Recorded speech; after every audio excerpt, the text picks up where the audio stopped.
Hello दोस्तों, राधे राधे, हर हर महादेव। मैं मीनाक्षी एक बार फिर से आपके सामने अपने अगले टॉपिक के साथ प्रेजेंट हुई हूँ। तो चलिए जान लेते हैं आज इस सेशन में मैं किस बारे में आपको जानकारी देने वाली हूँ। जैसा कि पिछले वीडियो में हमने जाना कि अर्ली चाइल्डहुड पीरियड में जो चिल्ड्रन होते हैं उनका जो स्पीच का डेवलपमेंट या हम कह सकते हैं इम्प्रूवमेंट किस प्रकार होता है और कितना होता है, वो जानकारियाँ हमने ली। तो उसमें हमने ये भी जाना कि ये बहुत ज़रूरी होता है कि बच्चा अपने कंप्रहेंशन स्किल पे भी इम्प्रूवमेंट करे।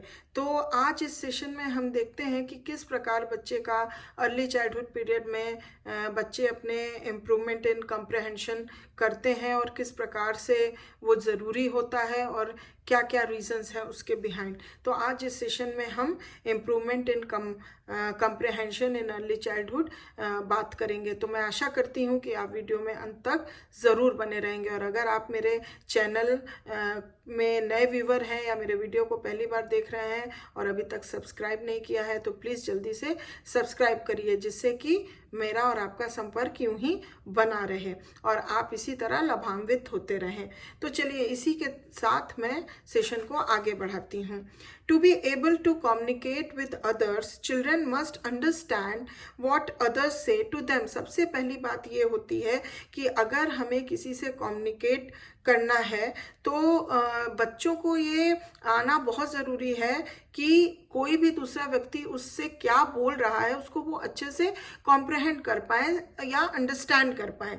Otherwise their speech will be unrelated to what others have said to them and there will be jeopardize their social context। अगर ऐसा नहीं होता है तो फिर जो बच्चे हैं वो समझ नहीं पाएंगे कि दूसरे व्यक्ति उससे क्या बोल रहे हैं और इस वजह से क्या होगा, उनका जो सोशल कंटेक्ट्स है वो कहीं ना कहीं मतलब उसमें दिक्कत आएगी बनाने में। The importance of comprehension of what others say is well illustrated in the case of bilingual children whose dominant language is different from that of their playmates। अगर हम एक एग्जाम्पल के तौर में देखें तो हमें तब समझ में आता है इम्पोर्टेंस ऑफ कंप्रहेंशन कि किसी की कही हुई बात को अंडरस्टैंड करना इज़ वेरी वेरी इम्पॉर्टेंट।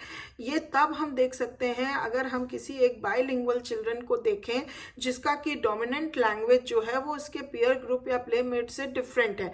तो वहाँ पे क्या होता है, बच्चे को दूसरे अपने प्लेमेट या पीयर ग्रुप के लोगों की बातों को समझने में, अंडरस्टैंड करने में काफ़ी डिफिकल्टी होती है। Because they can not understand what their playmates are saying, they become socially isolated. तो कभी कभी ऐसा होता है कि जब वो नहीं अंडरस्टैंड कर पाते हैं कि उनके प्लेमेट्स या पेयर ग्रुप के लोग उससे क्या बोल रहे हैं, तो वो कहीं ना कहीं अपने आप को सोशली आइसोलेटेड फील करने लगता है और हो भी जाता है। Comprehension is greatly influenced by how attentively children listens to what is said to them।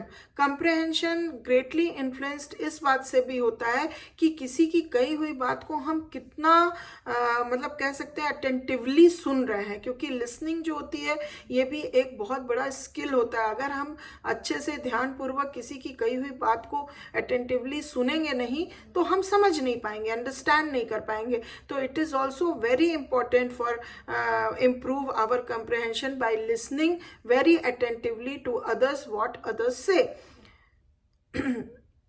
Listening to the radio and to what is said on television has proved to be helpful in this regard। अगर हम देखें तो radio सुनना या television पे कुछ आ रहा है तो वो देखना और सुनना, ये काफ़ी इस चीज़ में इसका काफ़ी मतलब ये पाया गया है कि ये बहुत हेल्पफुल है इस रिगार्ड में। Because it encourages attentive listening, क्योंकि इसमें क्या होता है बच्चा इंकरेज होता है अटेंटिव लिसनिंग के तरफ। इन एडिशन अगर इसके साथ ही हम देखें, if people speak slowly and distinctively to young children, अगर हम देखें कि अगर कोई व्यक्ति यंग चिल्ड्रन से, बच्चों से बात कर रहा है तो थोड़ा सा रुक रुक के करना चाहिए, थोड़ा सा स्लोली करना चाहिए और ऐसा करना चाहिए कि हर एक वर्ड डिस्टिंक्टिवली मतलब समझ में आए, बच्चों को क्लियर हो।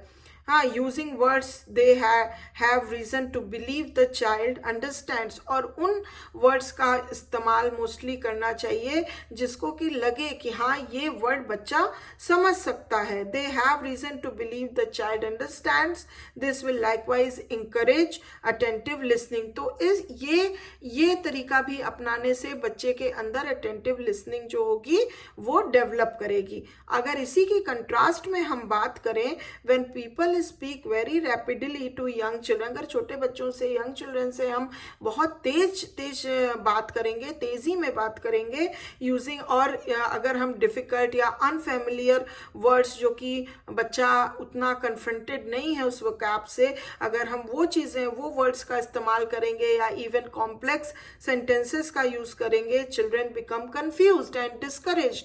तो इस केस में क्या होगा, बच्चे जो हैं वो कंफ्यूज्ड हो जाएंगे, इवन डिस्करेज्ड हो जाएंगे, because they can not understand, क्योंकि वो कंप्रेहेंड नहीं कर पा रहे हैं. They can not able to understand what is being said. This discourages them from trying to be attentive listeners. तो इस वजह से क्या होगा, अल्टीमेटली वो अटेंटिव लिसनिंग नहीं कर पाएंगे और वो अटेंटिव लिसनर्स नहीं बन पाएंगे. इस चीज़ को डिस्करेज, अटेंटिव लिसनिंग को ये सब बातें जो हैं वो डिस्करेज करती हैं, वो घटा देती हैं.